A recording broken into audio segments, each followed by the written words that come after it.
화폐상 습진 치료에 있어서 기억하셔야 될 것은 단 하나 입니다.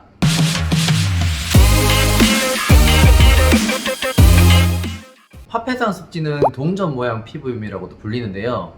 시작은 자그마한 점 형태로 시작을 하지만 점점 더 커져서 동그란 동전 형태의 모양을 띠게 되는 습진인데요. 증상이 진행될수록 많이 가렵고 또 진물을 동반하기 때문에 생활적으로 불편함이 상당히 심한 질환입니다.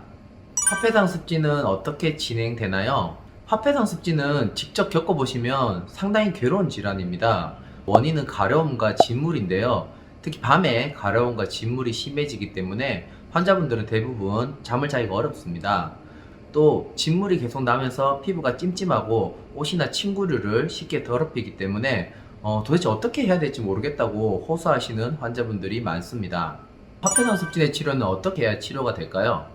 화폐상 습진 치료에 있어서 기억하셔야 될 것은 단 하나, 진물만 멎으면 됩니다. 그런데 이게 인위적으로 진물을 말리는 것이 아니라 내 피부가 스스로 진물이 멎을 때까지 사실 좀 기다려 주셔야 돼요. 이 진물이라고 하는 것은 실제적으로는 병리적으로 생기는 염증 반응의 부산물인데, 진물이 멎으려면 당연히 염증이 가라앉아야 되겠죠. 그래서 환자분들이 피부과에서 쓰는 연고를 많이 쓰시게 되는데, 일시적으로 염증을 가라앉히는 효과가 있어서 진물이 빨리 멎거나 가려움이 줄어드는 경우가 많습니다. 그런데 문제는 연고를 중단했을 때 다시 진물이 나거나 더 크게 염증이 발생하는 경우가 많다는 거예요. 즉, 화폐상 습진이 제대로 나으려면은 병리적으로 발생하는 염증의 기간들을 줄여주는 게 치료의 포인트입니다. 다르게 얘기를 하자면 염증 반응이라는 것 자체를 하루아침에 없앨 수는 없어요.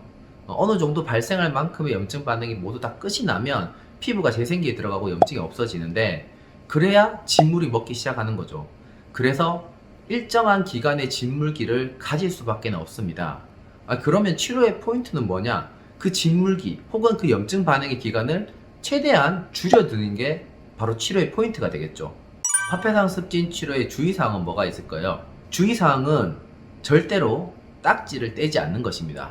염증 반응이 줄어들고 진물이 가라앉기 시작을 하면서 딱지가 생기는데요.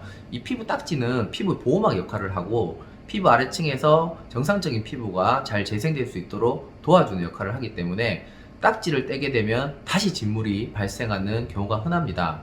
그래서 딱지가 앉기 시작하면 절대로 딱지를 떼지 마시고 정상적인 피부가 딱지를 밀어내서 자연적으로 탈락할 때까지 기다려 주시는 것이 중요합니다. 정리하자면 진물은 발생한다. 진물이 멎을 때까지는 기다려 줘야 한다. 딱지가 앉으면 떼지 않고 참으셔야 한다. 이렇게 세 가지만 기억하시면 됩니다. 화폐상 습진은 사실 어느 정도의 치료 기간이 필요한 질환이에요. 그래서 빠르게 치료하고 싶은 마음은 누구나 갖겠지만 어느 정도의 병리적인 염증 반응이 끝날 때까지 기다리시고 딱지가 앉고 진물이 줄어드는 것을 기다려만 주시면 깨끗하게 재생되는 새 피부를 확인하실 수 있을 것입니다.